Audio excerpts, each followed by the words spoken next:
How's it going, Curly Crew? Welcome to another Sword of Convallaria video. In today's episode, we are going to talk about bugs that I've come across in the game so far, as well as a lot of quality of life features I would love to see XD implement into the game. Now, based on my list here, I have a lot more quality of life features I would like to see versus bugs, so we're going to start with the smaller of the list and go over the bugs I have seen thus far in the game. Now, I think I have 3 bugs here that I've come across.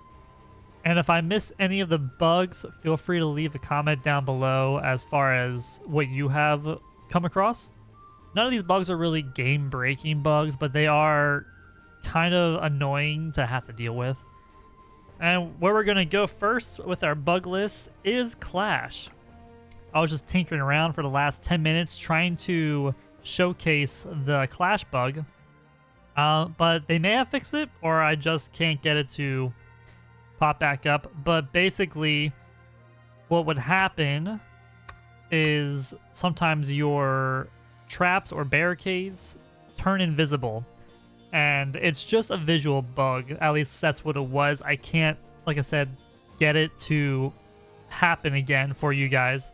So if this has happened to you, then you know what I'm saying. If it hasn't, then you at least are aware of it. Hopefully it's just fixed, and I'm not missing something here. But yeah, that was a bug at some point. Now, going on to the next bug at hand. This one is more of a frustration than anything. If you don't have the Blessing of Hope activated, where you get 9 extra backtracks, this can be very annoying because you only have 3 by default.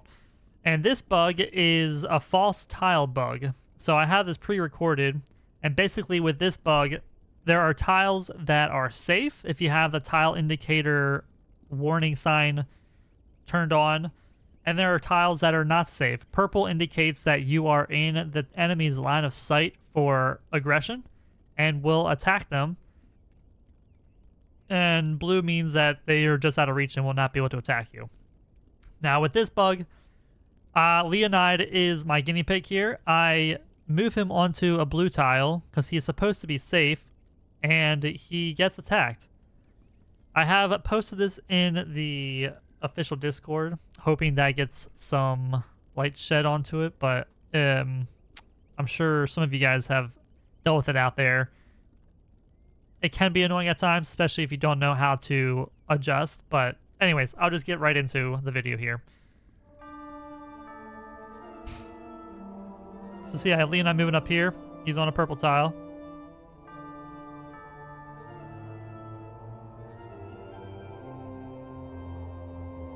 Now I'm moving back on the blue tile there.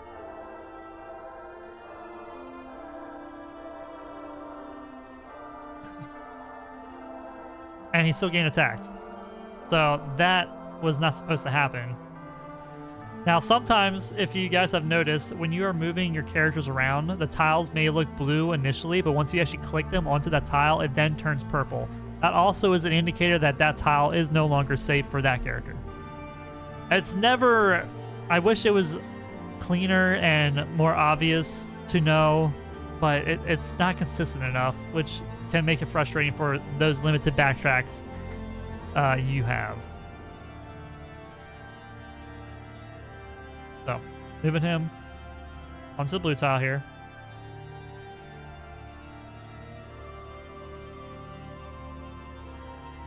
And Gloria, I'm purposefully moving closer.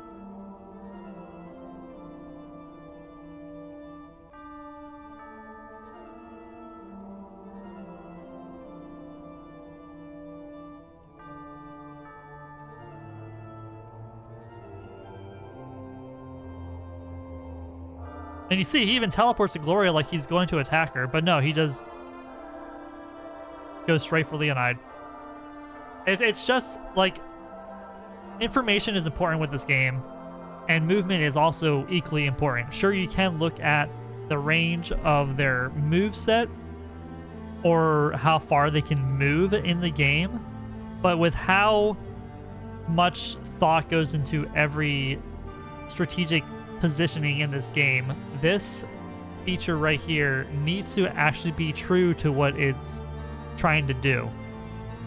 Otherwise, y'all are just gonna be wasting your backtracks, pulling your hair out, getting frustrated, and then you need to take a step away from the game, or just waste a heart for tower conquest, and or waste energy, which is, it wasn't much energy if you fail. It's like 1 energy, I believe, to rerun it with a different team or whatever. So this is just probably the more extreme of the bugs I have found in the game. Still not game breaking, but if you're like me, it can be frustrating because you really want things to flow the way you are intending them to flow. Now, what else we got here? Now this is something I've talked about in a previous video. I believe it is all of the introduction to all of the features in Sword of Convallaria. This comes to your daily objectives in the Crossing Worlds.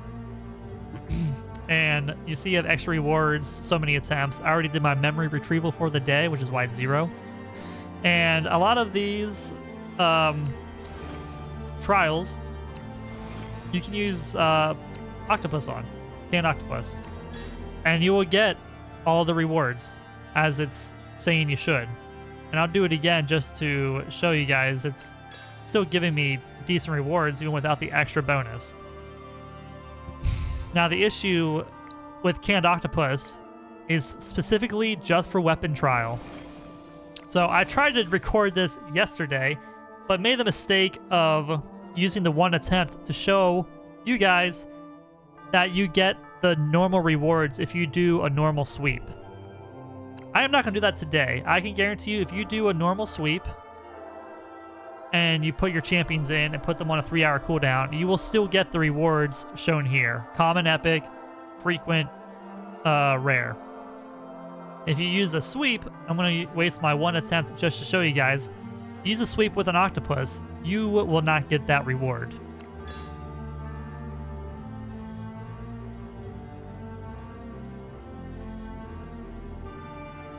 Well, I guess it's fixed. Cool. Before you used to just get a common reward, just like the bare minimum weapons. So disregard anything about that. If anything, I might just cut this out of the video. Now, for the big subject of the day, that is going to be quality of life features I would love XD to implement into this game. The first one being in the characters menu, a slider for leveling faster. So let's go to someone down here. Night Raven. So who else hates just spam clicking the plus button all the way to max level? Raise your hand. Yeah, I'm me. That's me, one of them. How much do I have? That's what? I have 1 mil. Okay, so this shouldn't hurt. I would love to see a feature where you can just have a slider to slide it all the way to the max level possible. Like, how nice would that be? With how many champions that there are in the game and how many niche use cases every champion has for the game, like, you want to keep everyone max level, basically. And the same could go same can go for weapons, if I recall. If I enhance this, now it's only 10 levels, but a slider would still be nice. But I don't think it's as necessary as character leveling. Another subject in the character list I would love to see is whenever you summon a lot of characters at a time, you're getting a lot of new characters unlocked, and a lot of duplicates, and you get this push notification on characters to either go through, try and find the little star beside the character if you have a duplicate, or the new above them. The new is not a big deal. The duplicate feature, sometimes it's hard to see which champion you actually have a duplicate of because it's like a yellow star. It kind of blends in with the background, and it's easy to overlook. I would love to see a filter or some sort of feature to organize, hey, this champion can be ranked up. and that would be a game changer. You're not just looking through all your characters on repeat, trying to find, oh, which one has a star, which one has a star. So I hope you guys agree with me there. I think that would just be a really nice quality of life feature. Speaking of characters, I know a lot of you will agree with me when I say how much I wish there was a section in the game to see all of the characters in the game and their skill sets, even if you don't own them. That way, us content creators can, one, make like a tier list and go over which every champion has to offer, and or just so you guys, me myself included, can have like a little wish list on the side, like, ooh, I really want this person, I love their kit, I'm gonna save all of my Luxite, all of my faiths to summon for them whenever there's a banner up.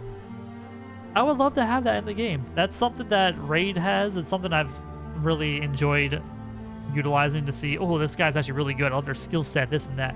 I would love to see that in this game. It'll be really cool. Now, the next thing I want to touch base on is my least favorite content in the game, and that is the Tower of Conquest. I love the concept of the tower. I love how there are mutations that make the gameplay a little different. You got to bring in unique characters just to get a floor completed.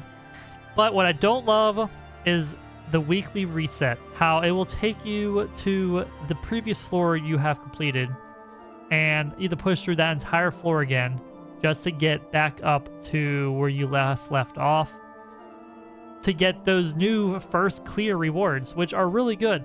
Now, what I want to see added is when you go through a floor you previously completed, some of those stages are still very complicated and take a lot of brain power to push through. I love the challenge, don't get me wrong, I love the challenge, but there's no reward for recompleting a stage in the floor. The only reward you get is from the floor level weekly section down the bottom here. If I chose to not do Tower of Conquest, or I just can't push all the way, will it reset me down to floor 5 and then push through all of that again? I get these rewards down here, which would be great, but if I push through floor 6 again, I don't get any rewards then.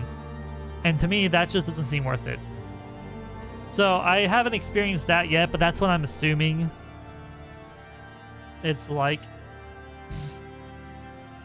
Because you have to complete the final objective on the floor to get reset to the beginning of the floor. Otherwise, I'm pretty sure you go back to the previous floor. I do want to touch back with Clash real quick. This kind of is a mix of Clash and character setup. I would love to see a Clash-specific loadout for your characters. So, like, Dantalion, I have this skill set here. Why not just add, like, an up and down arrow and make a section just for Clash? I don't know how simple that would be to implement, but it would be a pretty nice game changer, so you're not having to constantly come back into here, change your skills around, go into Clash fights, and then switch it back for PvE content. Or say you're signing off for the night, switch it to Clash so that your members have their Clash set up for people to fight during the reset, and you can wake up and switch it back when you actually want to experience the PvE side of the game again. And I think this is a win-win for both parties because it will up the value of the Castalia. I believe that's what it's called. Yeah, the Castalia. Because then it unlocks the need to get all of their skills. Because now you can have more combos for different parts of the game. And there are a lot of skills per character. So I think it should be implemented. I think it would be a huge win if they did something like that. Just have a completely separate skill section just for Clash. That way, you just load up a Clash fight, your skills are already there. And, I mean, you can even do that with gear, too. That might be asking for too much. Have, like, a gear set up just for Clash. I feel like gear is not as crazy as the skills are, or as impactful as the skills are when it comes to different loadouts. Maybe it is. I don't know. I didn't really give it too much thought. it could be a nice feature if I'm being honest. But going alongside these skills, what do you guys think? How do you guys feel about adding some sort of skill prioritization with your characters? When you're on auto mode or when your team is in defense mode and they're trying to defend against attackers. I think that could be nice. I know there has to be some sort of balance with offense and defense because offense has the tactical powers to use and they are in full control of their characters, where defense, it's very, very stupid AI. Sometimes it's a massive head scratcher as to why some AI do the actions they do. But you also have those towers helping you on defense too, so it kind of balances the stupidity of the AI. So I don't know. How do you guys feel about adding some sort of prioritization, order of operations for your skills? I thought it would have been a feature by just doing the replace, and it just kind of swaps their places, and it would do like left to right prioritization. But it doesn't work like that. I tried. It does not work. I tried that with Beryl more than anyone because I liked to prioritize her firewall at one point, but she would always use her choo-choo over her firewall. So the order of operations didn't really matter as far as where I laid them out on her skill tree. So that'd be something that'd be really cool to see. Continuing on with the characters, this is another very small detail I noticed, but would love to see some sort of implementation for, is just a swiping feature between all your characters to get their daily bonds for you. Because right now you have to see, you see I'm clicking, I'm trying to swipe left and right. You can't do that. Either go out and go to another character's bond and then get their bond experience, or you can just go to the whole bond section and click on a character, but you still can't drag and swipe. You have to click on each and every one individually. Some sort of swiping feature or an arrow key button I can just keep pushing to get that experience quickly would be really nice, because the bond experience is pretty useful. Getting their attributes up to their 5% capacity is huge. It's definitely very impactful on the character in the game. Another little tidbit with the game, we're going to go into a fight here. We'll just go into, let's just do rank up trial. Yeah. So I didn't sweep this because I just wanted to show you guys a quality of life feature I would love to see implemented. Alright. So start.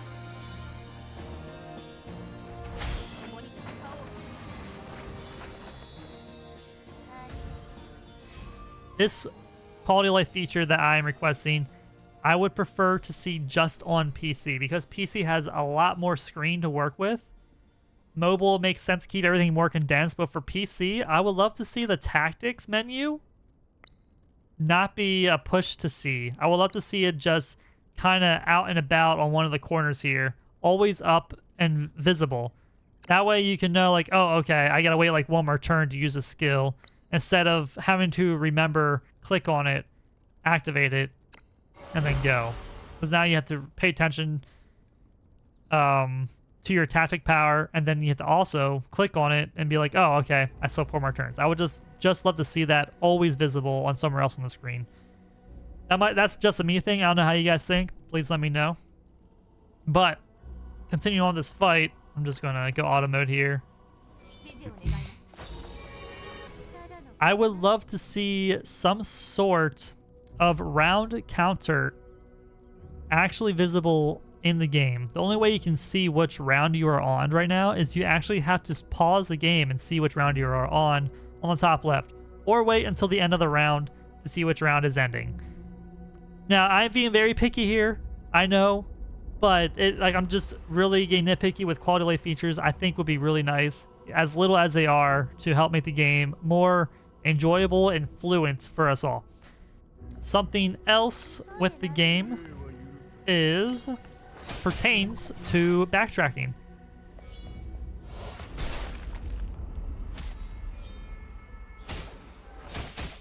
Come on, let's see your actions. So I'm backtracking. You can zoom in and out, but you cannot drag around the map to see where you're going to or where you would have gone to in your previous turn if you're moving from like back to front.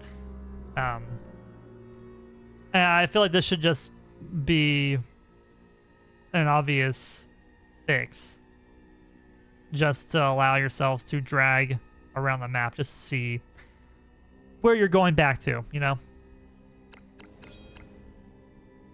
So that's a little thing I would love to see implemented. Yeah, while this fight's out, let me know if you guys have any suggestions or recommendations for a quality of life feature you would love to see in the game. Same goes with bugs. If you've experienced any bugs in the game, definitely let me know in the comments below. And you know the drill. While you're down there, hit that like and subscribe button. Okay, last thing I would love to see fixed. This, of all things, drives me nuts. And y'all are going to laugh so hard at me for this. But I need to get the house laid out properly here. So, you can't tell, I was not able to get the house set up. It doesn't happen often, but when it does, man, pisses me off. It comes to the decoration side of things. Okay, we got to set up. So you see these guys here, they're talking. I want to decorate my house. Okay, well, now I have this block on my line of sight. I can't decorate anything until these losers stop talking, and I can't make them disappear. They got to finish their damn dialogue. It drives me nuts.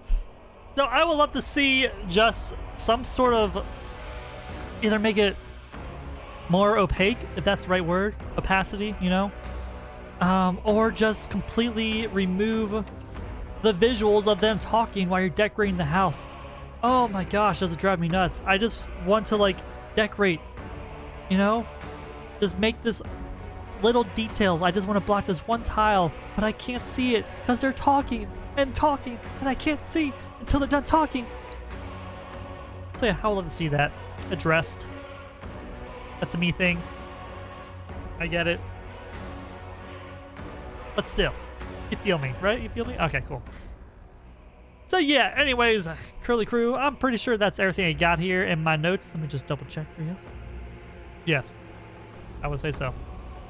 Like I said before, definitely leave comments down below on what you feel you agree with, disagree with. Would love to see if I did not mention it and should be fixed in the game. I will try my best to reach out to the devs, and hopefully a lot of this will get addressed, make all of our lives more enjoyable, have better quality, and will help us look forward to the next day in Elysium. That's it for today's video, Curly Crew. I will see you guys in the next one. We have some special summoning events coming up this week in honor of yours truly. It is my birthday. Yeah, we're old. So yeah, hope you guys enjoy the rest of your day. I'll see you in the next one. Peace out, Curly Crew.